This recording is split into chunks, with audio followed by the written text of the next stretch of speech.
Hello, my friends. It's William. I'm a little late today. I usually do this in the morning or early afternoon, and now it's evening. I thought maybe I'd have to make it one of the candlelight sessions, but I made it home in time. So yeah, everybody's back to school, and I've got private students, so things are a little more hectic, but that's all right. Looks like we're going to have an Indian summer. All of a sudden it's hot. I was complaining about the weather last week, so I can put off a little bit longer creating a nice space in the house for doing my videos. I love to do them out here. Okay, we are not skipping ahead this time. Our last diary entry was the 15th September, and this diary entry is the 16th September, and it's one that has some interesting things in it. Quite a funny moment with Maria. So keep watching and let's get going. It's 16th September 1906. It's a Saturday, and our little family, Ella and the two siblings, are still at Ilinskaya, judging from the things that Dmitri is describing. All right, I had lessons in the morning, and then we played tennis until lunch. We started the game only recently because of my kidney. From 2 o'clock to 3 o'clock, I had history, and after tea, we rode on mules. It was fun. Today was the first time we tried to ride them. They did very well and weren't shaky at all, though they were stubborn. Something quite funny happened to Maria 2 times. Her donkey wanted to roll around on the ground and had already lain down, and Maria got off successfully the first time, but the second time she got caught in the reins and ended up with her skirts in the air. It was so funny I couldn't even help her get up. A new priest arrived yesterday. I saw him. It will be very interesting to see what kind of impression he makes on me. Tyotia says that he looks all right. She likes him. There was snow today, but only a little. Overall, the weather is good. 7:45. Okay. So this Dmitri said in his later diaries, when he was at Sanatorium Schatzalp in Davos, Switzerland, where I am now the part of the year the historian in residence, so it's now a hotel, of course, not a sanatorium. He said that it reminded him of Ilinskaya, and maybe one of the reasons that it reminded him of Ilinskaya is perhaps, well, maybe this was true throughout this part of Russia, but at least the weather seemed to be changeable, which it certainly is in Davos. Up in the Alps in September, you can very easily have snow, and apparently that was the case in Ilinskaya too. Even though they are doing outdoor activities still, they're playing tennis, presumably on an outdoor court, and they're riding mules. So I think when he says we started the game only recently, that he means that, yeah, they haven't played for a while. Either they haven't played for a long time, or they haven't played at all, which I find hard to imagine. He doesn't say they're taking lessons, just that they're playing tennis. And then there's this interesting, very interesting statement. We started the game only recently because of my kidney. So what's going on with that?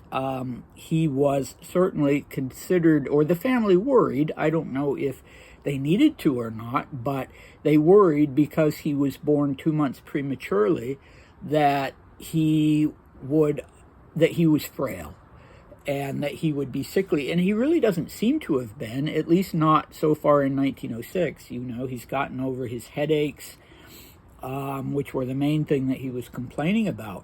So did he have some kind of kidney condition? And could that explain why he was so little? He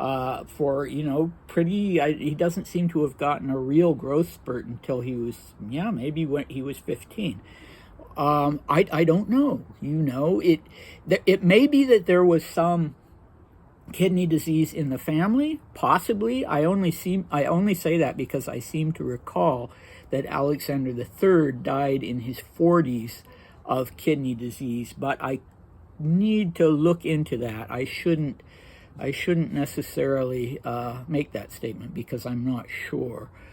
But Dimitri's mother died from preeclampsia, which may or may not have something to do with the kidneys, but I don't think a person has to have kidney problems to develop preeclampsia during a pregnancy.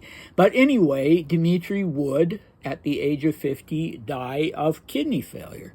So it's intriguing to think about that. So, there was quite a while when his death was more or less a mystery, because the doctor had made a statement saying that he had not died from pulmonary tuberculosis, and even showed the latest x-rays to prove it. But there were also rumors that spread about murder, which was, intriguing, but yeah, come on, it's nonsense. He wasn't an important enough person to have been murdered either by the Nazis or the Bolsheviks. So the ultimate verdict was that it was kidney failure. That's what it says in the New York Times obituary, and also it was what Dimitri's nephew, his half-sister's son, Michael Romanov, had said, was what he had heard. Now, Paul Ilinsky told me that what he had heard was that it was tuberculosis. It was pulmonary tuberculosis. So, but I have recently had some confirmation that I won't get into at the moment because I'm not supposed to, where the source of that, but some confirmation that it was indeed kidney failure. What I don't know if it was kidney tuberculosis, because that could well be. It was a possible complication of pulmonary tuberculosis. So most tuberculosis infections begin in the lungs, but then they can spread like cancer. You might end up dying of a kind of cancer that wasn't the original cancer, and the same can be true of tuberculosis.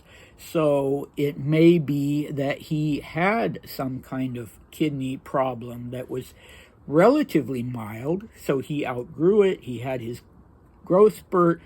He went on to be a healthy, athletic young man. But yeah, it could be that there either was some real problem when he was a child, or that there was a fear that he had some kind of kidney problem. So I need to meet with a kidney specialist to talk all of these things over, because I would really like to know. Okay, so anyway, whatever the problem was, it has prevented him from playing tennis, and so now they've started. So he's, more or less back at school. He has a history lesson today, and then after tea, he and Maria go and ride on mules. So he's having quite a diverse experience with various animals that can either be ridden or can be harnessed to a cart. And this time it's mules. And yeah, it's not surprising that he says the mules were stubborn. I'm not sure he uses the verb that means to shake, and I'm not sure what he means when he says they weren't shaky. Maybe they didn't, I don't know, try to knock them off or something. I don't know, but they were stubborn. And then something funny happens, because twice Maria's mule just decides to, So twice Maria's mule just decides to fall down on the ground and roll. And Dimitri switches words from mule to donkey. And of course, they're two different things. But yeah, they were mules or they were donkeys. I don't know. Mules are quite a bit bigger. But anyway, her donkey lays down on the ground and starts to roll around. And the first time she manages to get off. But the second time, apparently she got the donkey back on its feet again and was riding again. And the second time she got tangled up in the reins and she didn't manage to get off. And she, ended up on the ground herself and her skirts fell, up. And Dmitri thought it was so funny that he was apparently convulsed with laughter and couldn't even help his poor sister get up. So I'm sure she was not thrilled with that experience. Most 16-year-old girls, I think, would consider that quite an indignity. But we know how he is with his sense of humor. Okay, so a new priest arrived yesterday. So clearly, this Batushka Ilensky that he mentioned in his last diary entries was the priest for Ilinskaya. And he passed away, so now there's a new one. And he would have, I think, just been assigned by the parish. But I'm sure, Ella would have probably had veto power if he hadn't worked out or if she hadn't liked him for some reason. But anyway, Dmitri has apparently just seen him from a distance, and Aunt Ella tells him that, he seems to be a likable person.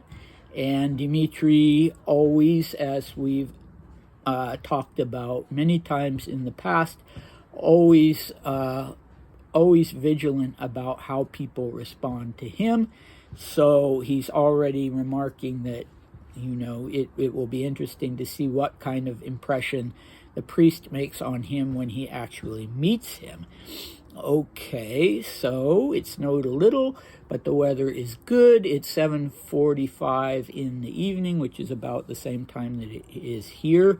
And I need to get going because I haven't even done the translation yet for the new diary entry for 1921, 14th of January 1921. So I'm going to do that immediately and definitely come back for that. And I'll see you next time. Bye.